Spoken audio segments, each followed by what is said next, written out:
Hey guys, welcome to the Liberal Hive Mind, a channel solely focused on exposing the abundant hypocrisy of the left. So just as I've been saying, covering this Charlie Kirk assassination, there's all kinds of emphasis being put on the Tyler Robinson individual, the actual shooter, and obviously it makes sense why, and you'll also hear the Democrats, attempting to shift blame or distance themselves from this act of terror by claiming, well, it's one crazed individual's actions. You can't tie it to us. You can't possibly do that. But absolutely we can, and we definitely should. Because honestly, like I keep saying, Tyler Robinson is simply a symptom of a much larger problem.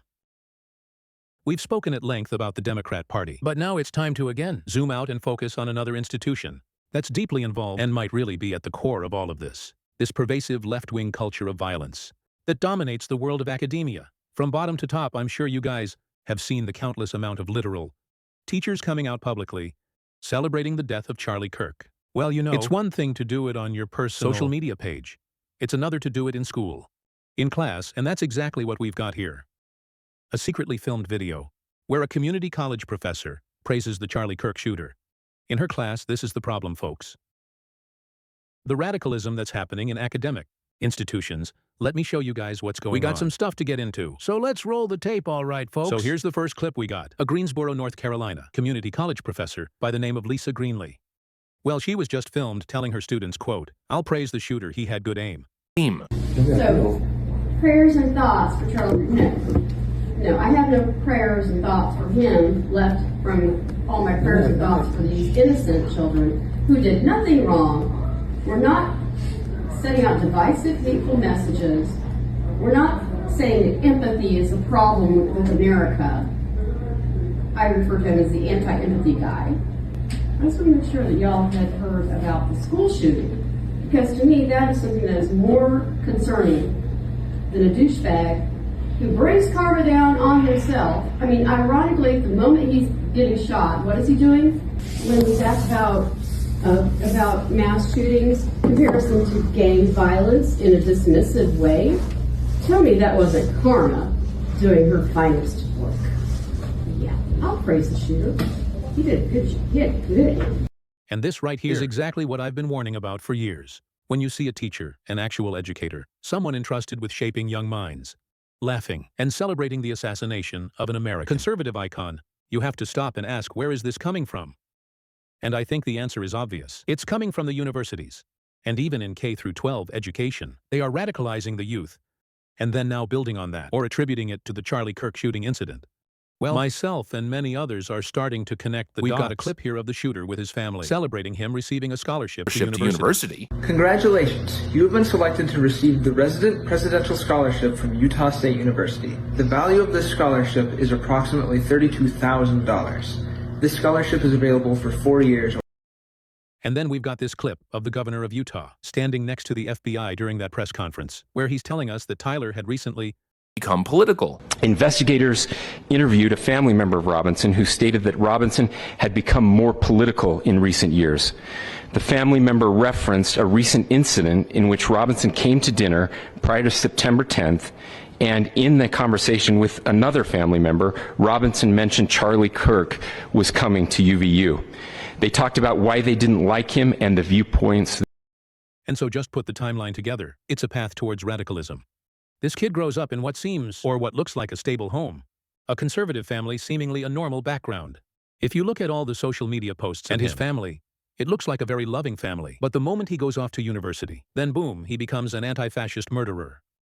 That could be indication of this radicalism pipeline that I've been talking about forever, and specifically in this case, the university pipeline to radicalism. Walk on any college or university campus today. And what do you see? You'll see stickers and posters everywhere talking about Trump's fascist regime, fighting fascism. And what they mean by fascism is conservative people. You got these professors talking about Marxist revolutions as culture of radicalizing kids into believing that they're living through some sort of genocide or fascist overtake of the country. If somebody disagrees with them, you need to rise up, do something, take action. Well, this is exactly where the seed is planted. And I think now we're seeing the fruits, which is blood on the streets. Look at the reactions of some of these college kids on campuses in response to Charlie Kirk being shot. Actually, I was going to play a montage there of a bunch of college kid interviews, but I just stumbled upon this clip, which I think is even more telling, because it shows you the innate reaction. I've got footage here of a conservative speaker on a college campus engaging with students, during the exact moment that Charlie Kirk was shot on a separate college campus, and when the news broke. From the kids. Because I think there are... Greg, come here. What? Greg, hold on for a second. Charlie Kirk was just shot on a college campus in Utah. Did you see what I just saw? Is it bad? Okay. Charlie Kirk was just shot at his campus in Utah. Why are you laughing? He is my friend. Your first reaction is to Charlie Kirk is a d, and you're smiling, and you laugh that my friend just got shot. You had the audacity to laugh? If you think shooting Charlie Kirk is justified because you disagree with his political opinions, you need to study your heart. Abortion culture has led to a desensitizing of our nation, where we think we can shoot political enemies and we think it's justified. Do you guys think it's justified or a good thing that Trump got shot? Did you guys laugh? Charlie was shot in the neck, by the way, and you're laughing and clapping for it. What you all did, you're laughing. So today when we were setting up, someone said, "F those babies, kill them all." That's what... They start laughing and almost cheering. They seem giddy. Think about that for a second. A man is bleeding out. His kids will never see their father again. It's a horrendous, horrific moment in American history. And these kids are laughing. They're not receiving an education. They are being brainwashed to become Antifa, foot soldiers, and you see it everywhere across the Western world. I got another example here of the Oxford Union president. This guy is supposedly a bright mind, who once debated Charlie Kirk. Well, if you watch that debate, I think the whole notion of him being a bright mind gets called into question almost immediately, but anyways, this is a student leader. Supposedly the future of political thought coming out of Oxford University for God's sake, and well, to effectively create change in the world we desire. And Side Prop will argue that at times there is simply nothing else that can be required other than violent retaliation. And this is a view I wholeheartedly agree with. The view that some institutions are too broken, too aggressive, too oppressive to be reformed. Like cancers of our society, they must and they should be taken down by any means necessary. An overt call to violence against conservatives.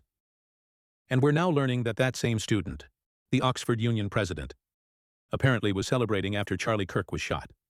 We have a group chat message, which allegedly came from that same individual, where he responds to Charlie Kirk getting shot. Quote, "Charlie Kirk was shot. Let's go with a bunch of exclamation marks." This is a student leader at a prestigious university, openly celebrating a political assassination. And just the evil nature of it all. He came face to face with Charlie Kirk in a debate, personally interfaced with Charlie Kirk, and now he's celebrating Charlie Kirk's murder. It's inhumane, folks. This is why Donald Trump is going hard on universities, like Harvard and others, because look at what they are producing. They're not educating citizens, not teaching critical thought. They're producing young radical foot soldiers. They're brainwashing them into thinking that they're in some existential fight against fascism, and who do they define as fascists? You, me, Charlie Kirk, every conservative. And actually, to help put that into perspective, I've got a clip here from 2019. Quite interesting, where Charlie Kirk himself is reacting to young students on college campuses. Just before one of his speaking events. Charlie Kirk. Yes. And why do you say that? Oh, seems like a Don't you think that if you're going to, attack a guy like that, you should probably have some instances of things that he said that are offensive or that are racist or anything like that? Comrades. And what did they do that's fascist and that's racist? Well, they are very supportive of white supremacist Donald Trump. These people shouldn't be allowed to live. I believe any Trump supporter is officially a fascist because he is a traitor at this point. What did they say that's hateful and racist? What I found to be most disheartening is that instead of actually coming in to have a conversation, they were screaming outside because it made them feel good, not because it actually did good. And I mean, this was kind of virtue signaling in real time. And unfortunately, the university administration or college professors, they weren't out actually encouraging the students to have dialogue or meaningful conversation. And Trish, what's so amazing is they couldn't even say one thing that I believe. Instead, it's just innuendo, it's open-ended insults, and it's things that are completely fake and false. And it's too bad because when you don't talk to people, then really bad things, unfortunately, start to happen. I agree. And you'll notice something interesting. None of them could explain why. They couldn't articulate a single reason as to why he was a fascist. They just repeat the slogans that their professors drilled into their heads. This is the dangerous culture that's created, and you got universities, who are at the center of all of it, and Democrat politicians who feed into it. Here's Kamala Harris herself, going on the record in 2024, claiming Donald Trump's a fascist. Let me ask you tonight, do you think Donald Trump is a fascist? Yes, I do. Yes, I do. And then people wonder why young radicals think they're justified in their violence. Well, when you label half the country fascist, evil Nazis, you're basically telling these young activists, you're deluding them into thinking that they're living in 1930s Germany. And when you do that long enough, when you do it intensely enough, you see the result. Universities are out of control. They are becoming terrorist production plants. And that becomes clearer and clearer every day. And it's also becoming more and more dangerous as time goes on anyways. Those are just my thoughts. Hopefully you enjoyed the video. If you did, make sure to leave a like and possibly subscribe.